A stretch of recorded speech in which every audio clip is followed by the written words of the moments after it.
I think just the qualities that are essential. I think it's important to grow into a particular role with the right. Windsor Castle is in total shock after a move no one saw coming. Prince William has reportedly taken a drastic step, removing Camilla's grandson from a royal guest list tied to Windsor, sending tension through the entire family. But the real shock isn't just what William did, it's who may have quietly backed him. Charles has been holding assets for years that legally, rightfully, and provably belong to his youngest brother. Sources claim Prince Edward gave secret approval behind closed doors, changing everything insiders thought they knew about royal power. At the center of it was a change involving a guest list tied to a private royal engagement. A name had been removed, and with it, a long-standing pattern of informal access that had previously allowed a member of the wider royal circle to attend select occasions. The individual in question was the grandson of Queen Camilla, who had, over a number of years, been present at various public and semi-private royal functions. What made the situation notable was not simply the removal itself, but the manner in which it was carried out. According to sources described as close to the household, the decision was initiated by Prince William in his capacity as the Prince of Wales and future king. It was described internally as direct, structured, and not preceded by extended consultation. Within royal households, decisions of this nature are usually processed through layers of advisors, private secretaries, and communications staff.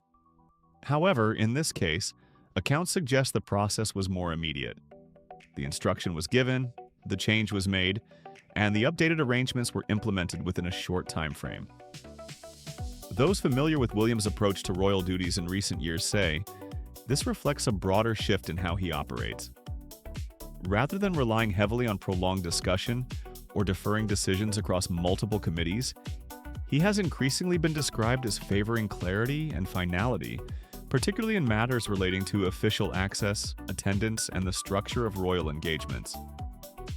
It is important to note that the royal household rarely confirms the details of internal guest lists or personal decisions affecting extended family members.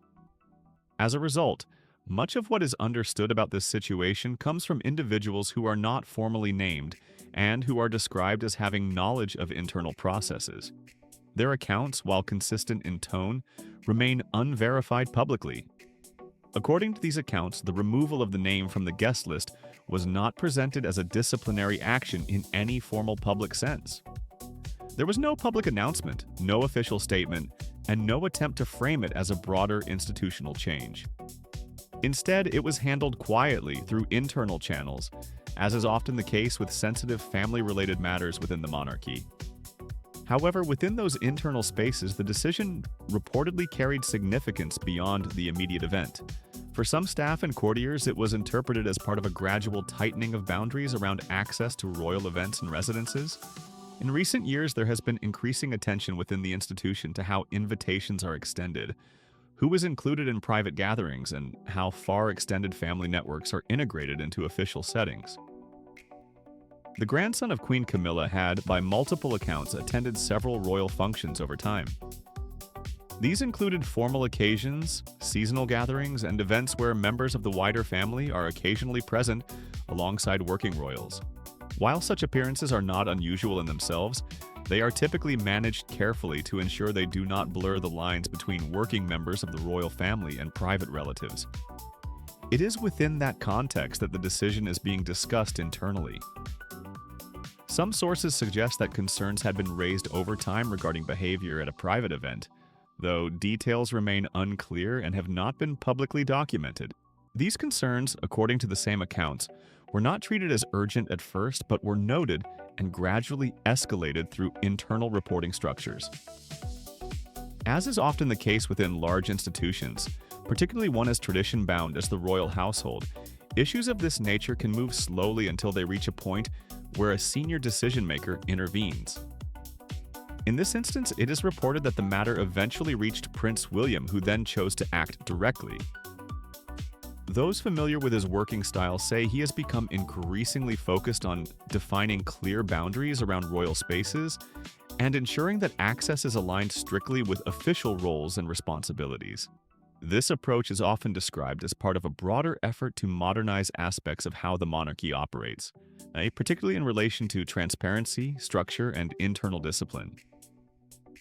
Following the decision, the updated guest arrangements were communicated through standard internal channels. Individuals responsible for organizing attendance at the relevant event were informed, and the change was implemented without delay. In most cases like this, adjustments of this kind are handled discreetly to avoid drawing attention to internal family dynamics.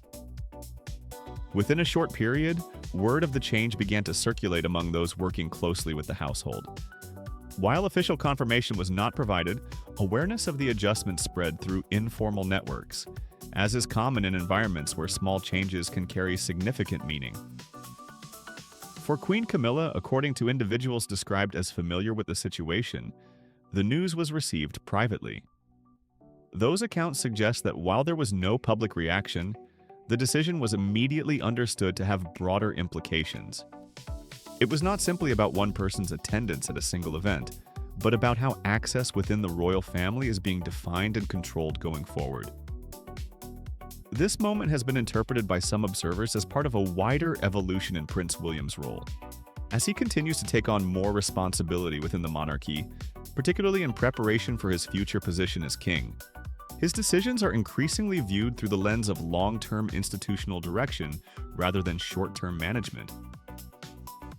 At the same time, it is also important to recognize that the royal family operates within a complex balance of tradition, personal relationships, and public duty. Decisions that may appear administrative on the surface can carry emotional weight behind the scenes, particularly when they involve extended family members who have been present in royal spaces over a period of years. Some royal commentators have noted that the boundaries between official duties and private family relationships have always been carefully managed but not always clearly defined. In recent years, there has been increased emphasis on drawing those lines more explicitly, particularly as public scrutiny of the monarchy has grown and expectations around accountability have changed. Against that backdrop, the decision to remove a name from a guest list takes on a different significance. It becomes less about a single event and more about how the institution chooses to define inclusion, responsibility, and access. As of now, there has been no public statement from Buckingham Palace addressing the specific details of the situation. This is consistent with long-standing practice, where internal family matters and guest arrangements are not typically commented on publicly unless they directly relate to official constitutional duties or public engagements. What remains clear, according to those familiar with the situation, is that the decision has contributed to ongoing conversations within the royal household about structure and access. These conversations are not new, but they have become more prominent in recent years as senior members of the family, including Prince William, take on greater influence in shaping how the institution operates day to day. In that sense, this incident is being viewed less as an isolated event and more as part of a gradual process of change. A process in which decisions are being made more directly, boundaries are being more clearly defined, and the internal organization of royal life is being adjusted to reflect a more structured approach. While the immediate effects of the decision were limited to a single event, the broader implications, according to those observing the institution closely, may continue to unfold over time as the royal household adapts to this evolving style of leadership. Following the internal adjustment to the guest list, attention within the royal household quickly shifted from the immediate change itself to what it represented in a broader sense. In most royal operations, individual decisions of this kind are not treated in isolation. Instead, they are assessed as part of an ongoing framework governing access, roles, and the boundaries between working members of the royal family and their extended relatives. According to individuals familiar with the situation, the removal of the name from the guest list prompted further internal review at a procedural level. This review was not publicly announced and, as is standard practice, was handled within established administrative structures inside the household. Its purpose was to examine how access to royal events and residences had been managed in recent years, particularly in relation to extended family members who are not working royals. In practical terms, the review focused on whether informal patterns of invitation and attendance had gradually expanded beyond what official guidance intended. This is not an unusual area of focus within large institutions, especially those with long histories and layered traditions. Within the royal household, access is not simply a matter of invitation. It is also a reflection of role, responsibility, and institutional definition. Those with knowledge of the process describe it as careful rather than reactive. It was not framed as a response to any single incident alone, but rather as part of a wider effort to ensure that existing practices remained consistent with current expectations for how the monarchy should operate. In recent years, there has been growing attention internally to clarifying those expectations, particularly as senior members of the family take on more defined leadership roles.